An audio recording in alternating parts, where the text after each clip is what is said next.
tim Lawamena punya prototipe yang dibuat ini lebih berfokus kepada dunia pertanian dengan tujuan yaitu menggantikan tenaga kerja petani yang secara manual dengan sistem controller, yaitu dengan menggunakan Internet of Things. Lalu prinsip kerja alat yang tim Lawamena buat ini berfokus pada proses penyiraman dan pemupukan lahan pertanian.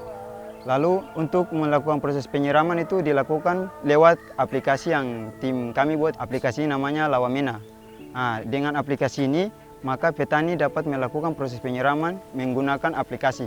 Selain lewat aplikasi juga kami sudah merancang alatnya juga dengan menggunakan RTC untuk melakukan proses penyiraman secara real time. Nah, hal ini untuk menghindari ketidakadanya terkoneksikan internet dengan HP para petani, tetapi tetap penyiraman dapat berjalan sesuai waktu yang sudah ditentukan.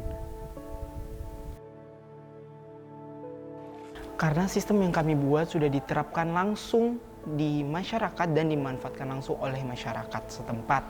Sistem yang kami buat ini adalah sistem yang sederhana, yang dimana juga komponen-komponennya itu banyak dikenal oleh banyak orang. Kemudian secara prinsip kerjanya itu juga sederhana, yakni dengan prinsip fotovoltaik atau dengan cara mengkonversi energi matahari menjadi energi listrik, di mana energi listrik itu akan disimpan di dalam baterai dan dimanfaatkan untuk penerangan. Sistem yang kami terapkan ini itu cukup sederhana, tetapi dari segi manfaatnya itu sangat luar biasa menurut saya pribadi.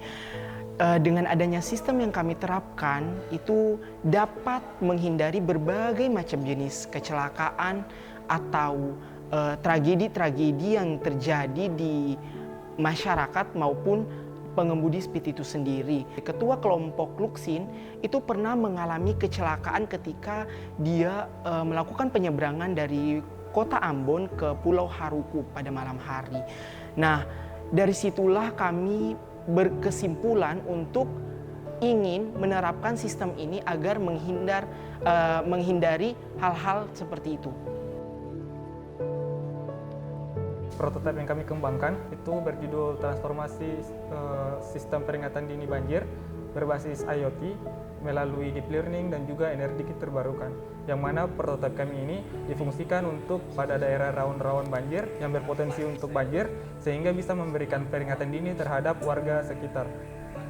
Prototipe kami di sini menggunakan beberapa sensor seperti sensor hujan untuk mendeteksi hujan, kemudian juga ada sensor ultrasonik untuk mengukur ketinggian muka air, kemudian juga terdapat sensor kamera yang akan digunakan untuk mendeteksi atau melihat secara langsung ketinggian dari muka air tersebut. Nah, 3 sensor ini akan memberikan informasi kepada microcontroller, dalam hal ini Arduino, yang akan membuat Arduino tersebut mengirim output kepada sirine dan membunyikan sirine tersebut, sehingga sirine tersebut bisa memberikan sebuah peringatan kepada masyarakat sekitar tentang potensi akan segera terjadinya banjir.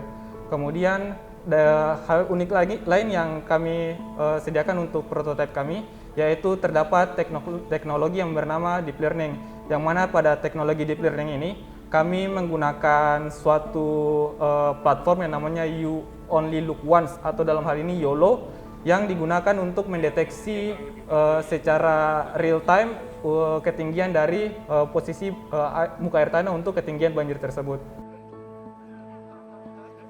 Katong dari Timoluk bikin alat yang nama EcoSagu. EcoSagu itu Eco Solar Based Greenhouse Evaporation, yang sebenarnya desalinator sederhana mengubah air asin menjadi air tawar. Katong dari Moluk tahu di Seram bagian timur di Pulau Panjang mengalami krisis air tawar. Oleh karena itu, katong bikin alat ini. EcoSagu itu bekerja selayaknya desalinator pada umumnya, mengubah air asin menjadi air tawar. Cuman bedanya, katong dari Moluk membuat EcoSagu dengan memanfaatkan energi matahari secara optimal.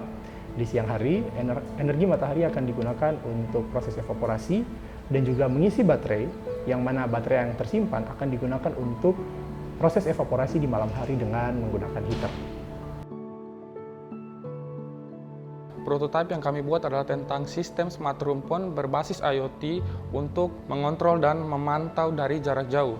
Di mana sistem smart rumpon tersebut fungsinya adalah untuk mematikan dan menyalakan lampu dan juga memantau daya dari renewable energy tersebut. Dan juga fungsi dari lampu adalah untuk penerangan di rumpon, fungsi dari CCTV adalah untuk memantau di sekitaran rumpon. Dalam proses pemantauan, itu ikan udah ada atau belum untuk mengetahui bahwa di sekitaran rumpon udah terdapat ikan. Dan fungsi dari lampu atraktor adalah untuk memikat atau memanggil ikan untuk datang di sekitar area rumpon. Dan juga saya lupa bahwa fungsi dari CCTV juga sebagai keamanan untuk rumpon yang ada di sekitar wilayah tersebut. Alasan kami mengangkat tema ini terkhususnya pada pertanian, yaitu untuk melihat bahwa pada umumnya petani di Maluku ini lebih banyak kerja dengan menggunakan tenaga secara manual. Maka dari itu kami sebagai anak-anak Maluku ingin bagaimana menjawab permasalahan yang terjadi di daerah Maluku terkhususnya pada petani-petani. Nah, dengan hal ini juga 20 tahun ke depan akan terjadi krisis pangan. Maka dari itu untuk mencegah krisis pangan yang akan terjadi, kami membuat prototipe ini agar bisa meningkatkan produktivitas dan meningkatkan semangat kerja para petani untuk selalu melakukan penanaman-penanaman untuk menghindari krisis pangan yang akan terjadi. Ada beberapa hal yang kami rasakan kerumitannya itu pada ketika kami melakukan pekerjaan, karena di mana sistem yang kami buat itu kan di atas pit, tempatnya sempit, terus di atas air juga kita terombang-ambing dengan ombak, apalagi di dermaga itu ketika ada speed yang masuk itu pasti ombaknya itu akan luar biasa, dan itu adalah salah satu tantangan yang kita rasakan, itu cukup sulit untuk melakukan pekerjaan. Tantangannya sendiri dikarenakan kami menggunakan teknologi yang namanya deep learning, maka kami membutuhkan banyak data untuk melatih sistem tersebut agar bisa dengan akurat untuk membaca atau memberikan informasi tentang keadaan muka air tanah tersebut.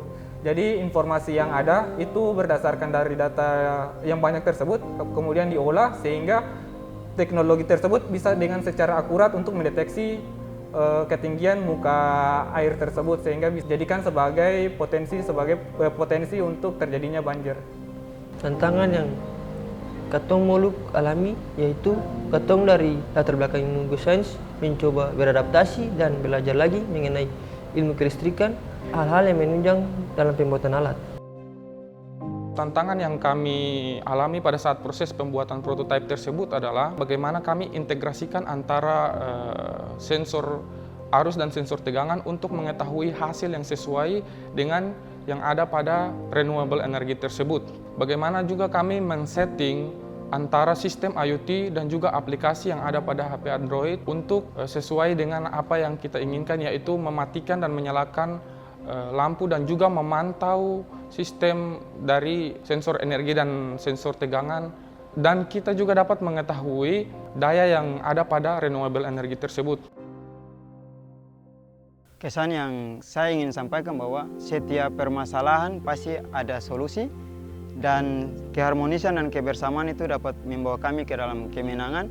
Dan kesan yang saya lebih tertarik yaitu dengan lomba yang NZMed buka ini dapat membuka peluang kepada anak-anak muda Maluku untuk dapat memberikan ide dan gagasan guna pengembangan daerah Maluku terkhususnya dalam dunia pertanian.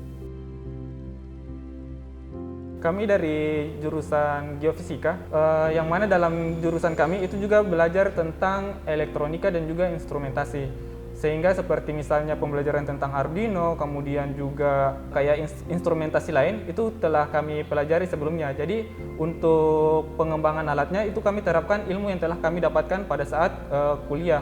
Kemudian untuk informasi tentang IoT dan juga deep learning tadi, itu kami belajar secara otodidak. Jadi sebelumnya juga kami telah membuat jurnal terkait juga dengan implementasi dari deep learning tersebut.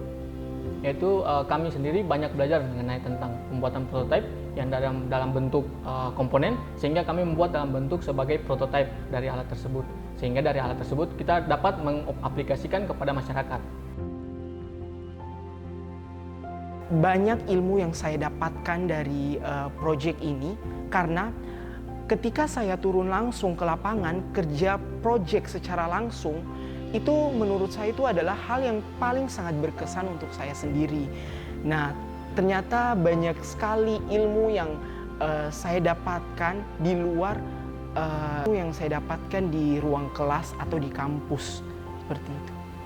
Saya dapat belajar banyak tentang renewable energy atau energi terbarukan, di mana kita dapat membuat inovasi dari teknologi, khususnya adalah IoT, mengkombinkan dengan renewable energy untuk berguna bagi halayak banyak. Khususnya adalah pada case saya, yaitu tentang smart room pond, berfungsi untuk nelayan tradisional yang ada di sekitaran Pulau Ambon. Kami dari tim Moluk tentunya sangat senang. Kami juga berterima kasih kepada Enzymeds karena telah menyediakan wadah untuk kami tim Moluk berinovasi dan juga belajar banyak tentunya dalam kompetisi ini.